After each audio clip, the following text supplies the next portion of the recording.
The morning of June 5, 1944, broke gray and cold over the English Channel.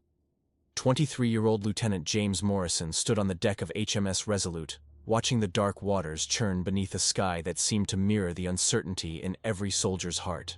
In less than 24 hours, they would storm the beaches of Normandy in what would become known as D-Day. But James wasn't thinking about history in the making. He was thinking about the letter in his breast pocket, the one from his wife Sarah, announcing she was expecting their first child. "You look like you've seen a ghost, Morrison," called out Sergeant Michael O'Brien, a rugged Irishman from Boston whose laugh could lift spirits even in the darkest moments. At 28, O'Brien was the oldest in their unit, a natural leader who had earned the respect of every man under his command. James managed a weak smile. "Just thinking about home, Sarge. We all are, lad. We all are." O'Brien's voice carried the weight of understanding. He pulled out a worn photograph from his wallet, a beautiful woman with kind eyes standing beside two young children. "My Mary and the kids. Tommy's 8 now. Little Ellen just turned 6. They don't even know Daddy's going to war." Nearby, Private David Chen was meticulously cleaning his rifle for the third time that morning. At 19, he was the youngest of their group, a Chinese American from San Francisco, whose parents had immigrated to America seeking a better life. David rarely spoke about his family, but James had seen him writing letters every evening, always in careful English mixed with Chinese characters. "Chen, that rifle's going to disappear if you clean it anymore," joked Corporal Marcus Williams, a farm boy from Alabama who could make anyone laugh despite the circumstances ahead. Marcus was 21, with the kind of optimism that comes from growing up believing hard work and good intentions could overcome anything.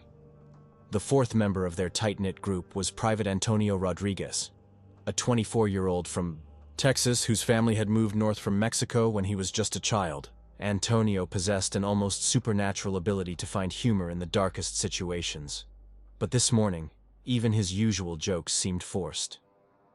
As the 5 friends stood together on that steel deck, watching the English coastline fade behind them, none of them could have imagined that within 48 hours, their bond would be tested in ways that would echo through eternity. They were young men who had enlisted to serve their country, to fight fascism, to protect the freedoms they held dear.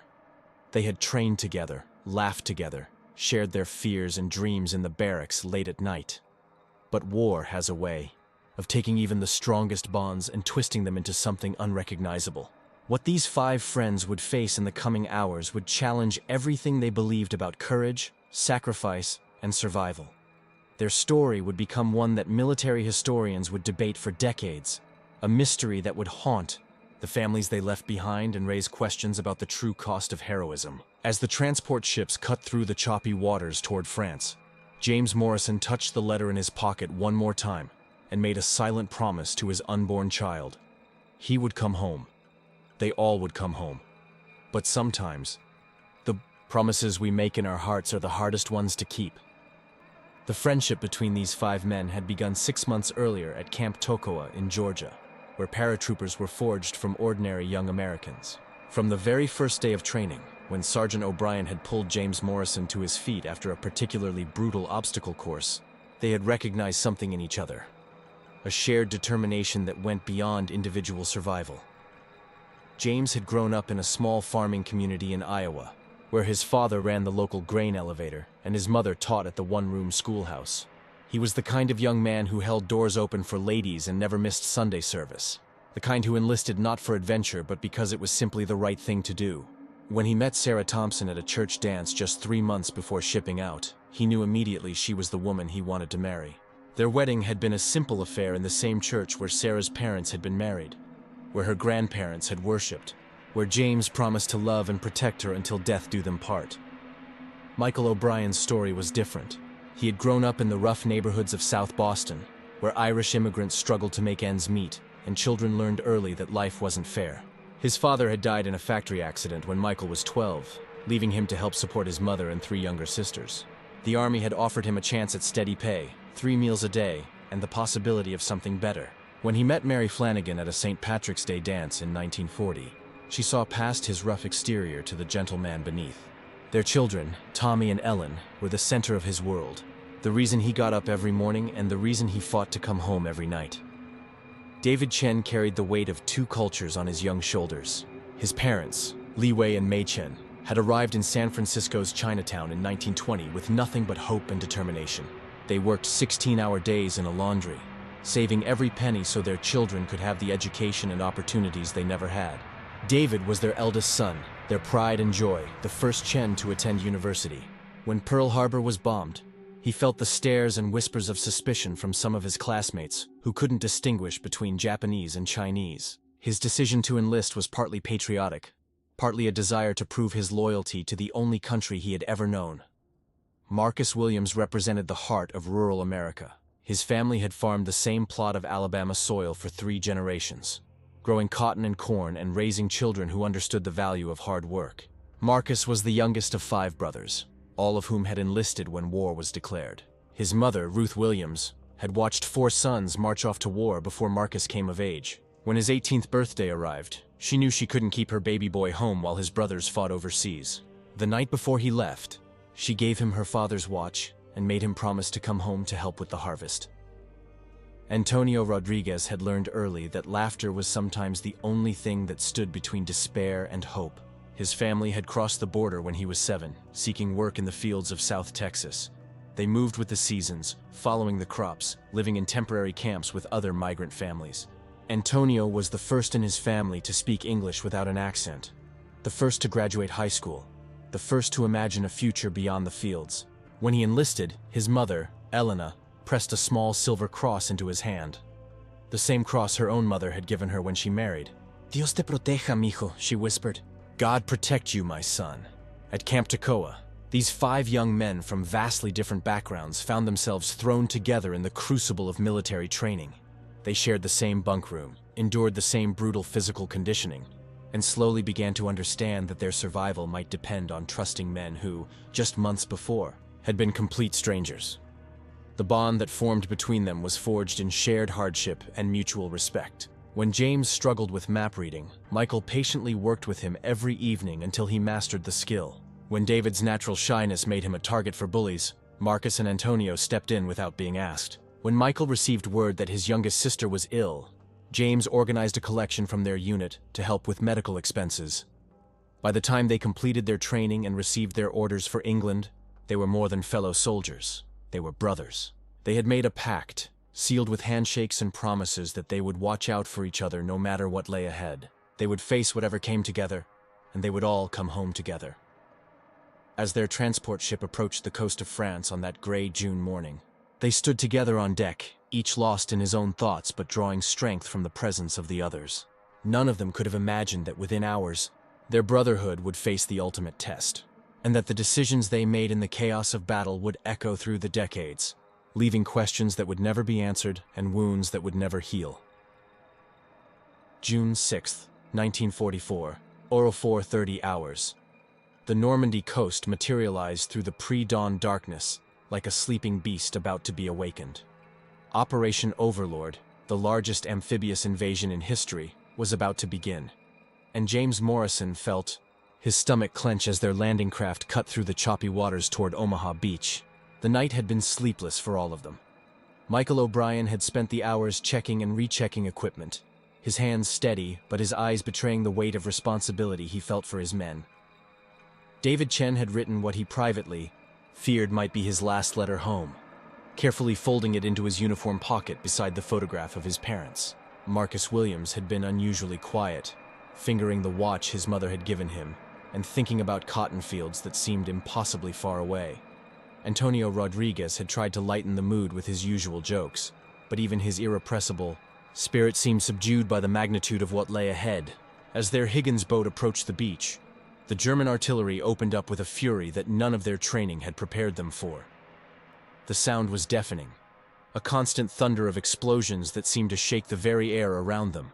Machine gun fire from the bluffs above created deadly crossfires across the beach, and James watched in horror as the landing craft ahead of them took a direct hit, disappearing in a fountain of smoke and debris.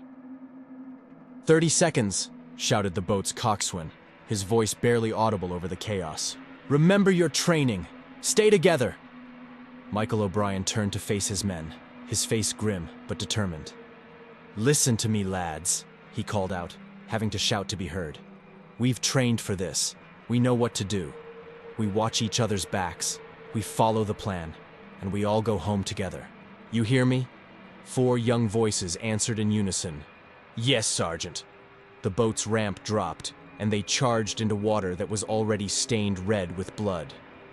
The beach was chaos incarnate. Men falling, equipment scattered, the carefully planned assault dissolving into individual struggles for survival. James Morrison ran through knee-deep water, his heavy pack threatening to drag him down, rifle held high to keep it dry.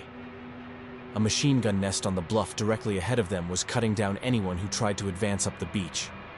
James saw 3 men from another unit fall within seconds of each other, their bodies tumbling back into the surf.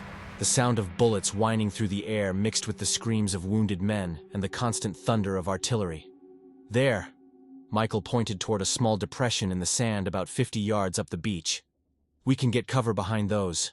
"Tank barriers!" They began to move, but German artillery had found their range. The explosion lifted James off his feet and threw him forward into the sand. When his hearing returned, he found himself partially buried, his uniform torn and bloody. 10 feet away, David Chen was trying to crawl toward him, his left leg clearly broken and twisted at an impossible angle. "David!" James scrambled across the sand, ignoring the bullets that continued to whine overhead. He reached the young Chinese-American soldier just as another artillery shell exploded nearby, showering them both with sand and debris. David's face was pale with pain, but his eyes were alert. "James," he gasped, "I can't feel my leg. I can't move it." Before James could respond, Marcus Williams appeared beside them, his usually cheerful face now streaked with sand and blood.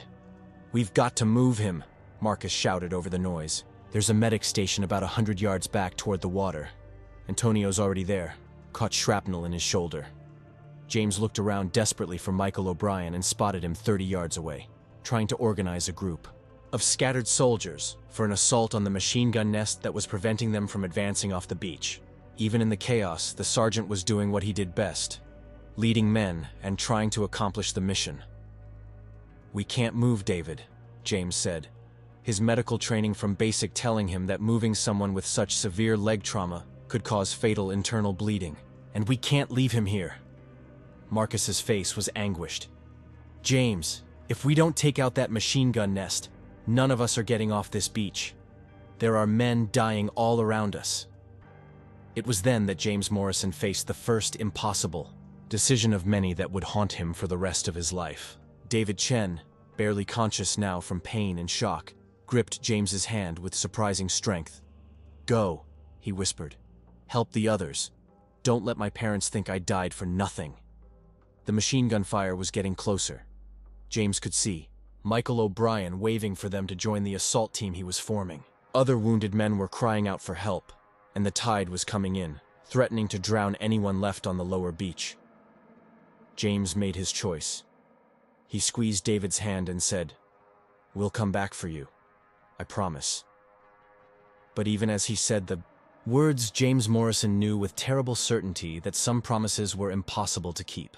As he and Marcus ran toward Michael's position, James looked back once to see David Chen propped against a tank barrier, still clutching the letter to his parents, still believing that his friends would return for him. The machine gun nest was taken 20 minutes later, but by then the tide had come in, and when they finally made it back to where they had left David, there was nothing but empty water lapping against the sand. No body was ever found. David Chen was listed as missing in action, one of thousands who simply vanished into the chaos of that terrible morning. That night, as the surviving members of their unit huddled in a hastily dug foxhole a mile inland from Omaha Beach, James Morrison began to understand that war didn't just kill bodies. It killed the part of your soul that believed in simple choices between right and wrong.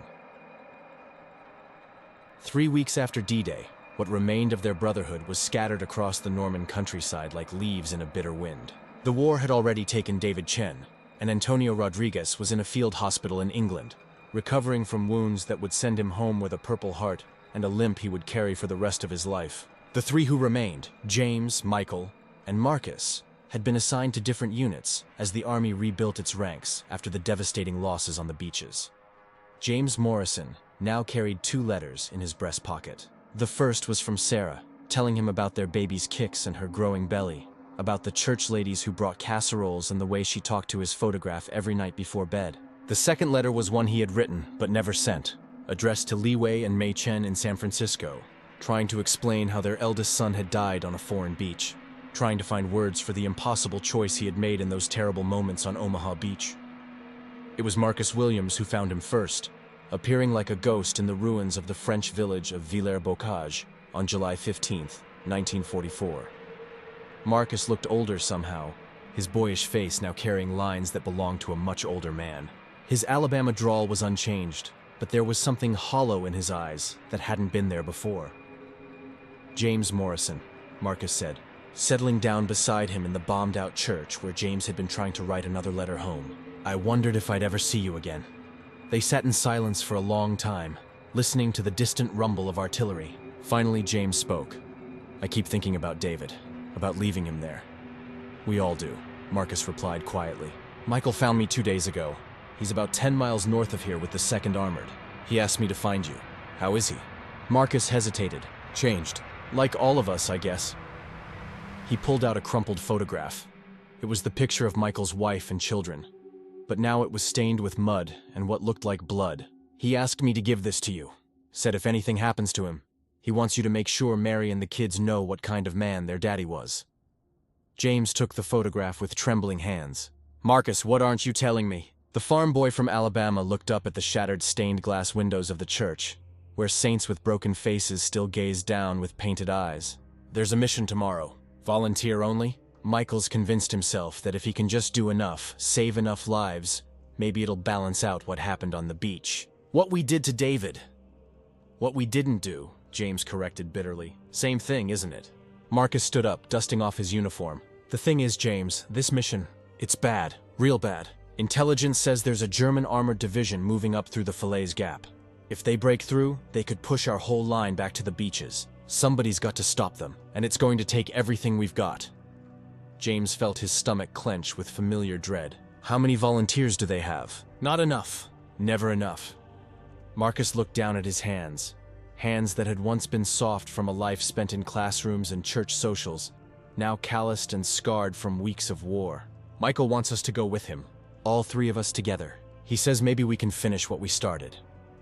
That night, James Morrison sat in the ruins of the church and finally wrote the letter he had been avoiding for 6 weeks. But it wasn't to David Chen's parents. It was to his own wife.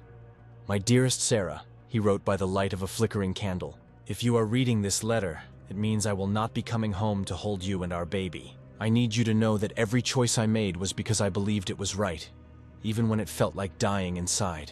I need you to know that I loved you more than words could ever say, and that thinking of you and our child gave me the strength to keep going when everything else seemed hopeless." He sealed the letter and handed it to a chaplain who promised to mail it only if James didn't survive the next 48 hours.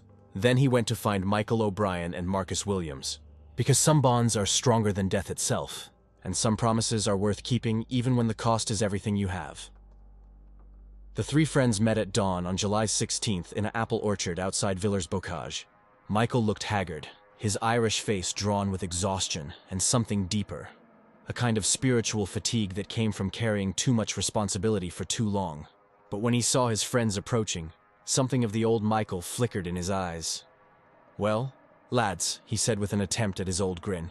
"Looks like we're going to war again." Marcus managed a weak smile. "Wouldn't miss it for the world, Sarge." James just nodded, his hand unconsciously touching the letters in his breast pocket. "Together?" "Together," Michael confirmed. And they shook hands in the growing light of what would be their last morning. None of them mentioned David Chen, but his memory hung between them like a ghost.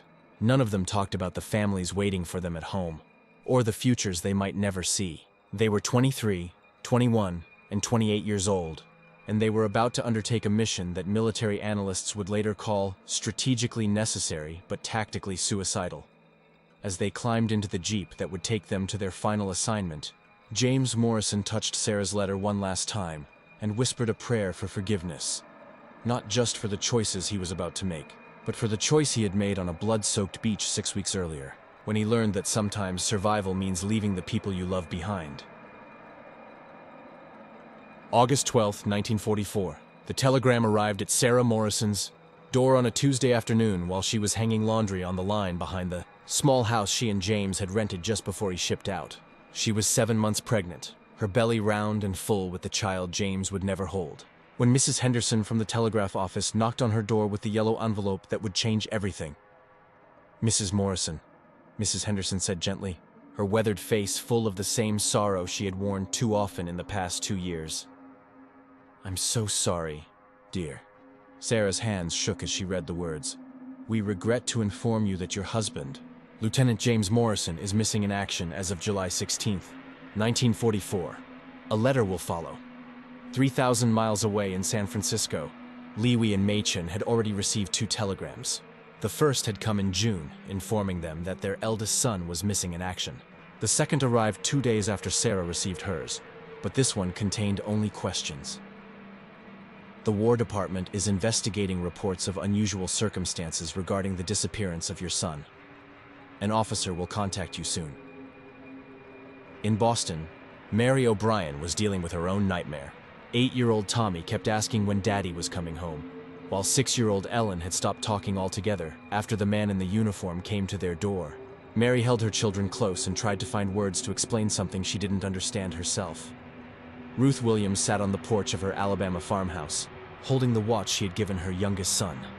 The same watch that had been found in the wreckage of a burned-out German tank 30 miles inside enemy territory. 3 of her 5 sons were already buried in foreign soil. Marcus was the 4th. She wondered if she had any more tears left to cry. The truth of what happened on July 16, 1944, would remain classified for 43 years.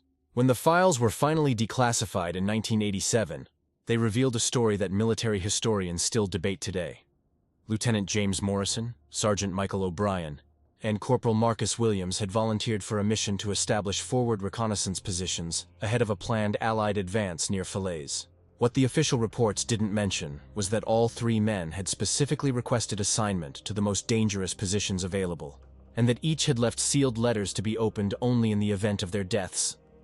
The mission should have been a routine intelligence gathering operation with an expected duration of 48 hours. Instead, the 3 friends found themselves cut off behind enemy lines when a German counterattack overran their position. For 6 days, they evaded capture while transmitting crucial intelligence about German troop movements back to Allied command. According to German military records discovered after the war, the information provided by the 3 American soldiers prevented what could have been a catastrophic breakthrough by 2 Panzer divisions. The intelligence they gathered saved thousands of Allied lives and shortened the Normandy campaign by an estimated 2 weeks. But the cost was everything they had. On July 22, 1944, a German patrol spotted smoke from their concealed radio position. Surrounded and outgunned, the 3 friends made their final choice together. Rather than allow themselves to be captured and risk revealing vital intelligence, they fought to the last round. German reports indicate that they killed or wounded 15 enemy soldiers before their position was finally overrun. Their bodies were found together in a bombed-out farmhouse, their radio destroyed, their mission complete. Michael O'Brien died clutching the photograph of his wife and children. Marcus Williams was found with his mother's watch in his hand. James Morrison's body was discovered with 2 letters in his breast pocket, one from his wife announcing their pregnancy, and another, never sent, addressed to Mr. and Mrs. Chen in San Francisco.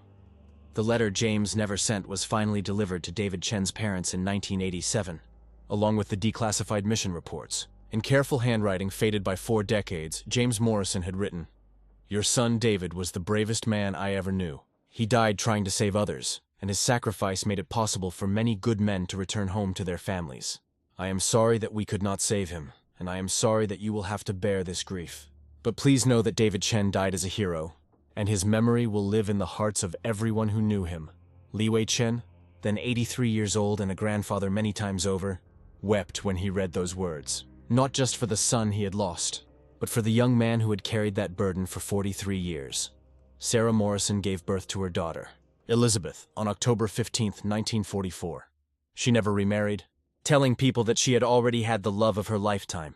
Elizabeth grew up hearing stories about a father she never knew, a hero who had died fighting for something bigger than himself. In 1987, when Elizabeth was 43 years old and had children of her own, she finally read her father's last letter. She understood then why her mother had named her Elizabeth. It meant God's promise, and she was living proof that some promises transcend death itself. Today, in a small cemetery in Normandy, 4 headstones stand together under an oak tree that has grown tall in the decades since the war. The markers bear the names of James Morrison, Michael O'Brien, Marcus Williams, and David Chen, 4 friends who went to war together and kept their promise to watch out for each other, even when it meant they would never come home. Their story reminds us that heroism isn't about the battles we win or the glory we achieve. Sometimes heroism is about the choices we make when everything is falling apart, about the promises we keep when keeping them costs everything we have. It's about ordinary people who do extraordinary things not because they're fearless, but because they understand that some things are more important than fear. These 4 young men, a farmer's son from Iowa, an Irish immigrant's boy from Boston, a Chinese-American dreamer from San Francisco, and a farm boy from Alabama, gave up their futures so that others could have theirs. They remind us that freedom isn't free, and that the peace we enjoy today was bought with the sacrifice of people who deserve to see it themselves. If their story has touched your heart, if you felt even a fraction of what their families endured, then take a moment to honor not just them, but all those who serve and sacrifice for something greater than themselves. Remember their names, share their story, and never forget that somewhere right now, there are young men and women far from home, carrying photographs and letters, keeping faith with promises they hope they'll live to fulfill. Please share this story, leave a comment about how it made you feel, and subscribe to honor the memory of all who gave everything so that we might live free. Some stories deserve to be remembered forever.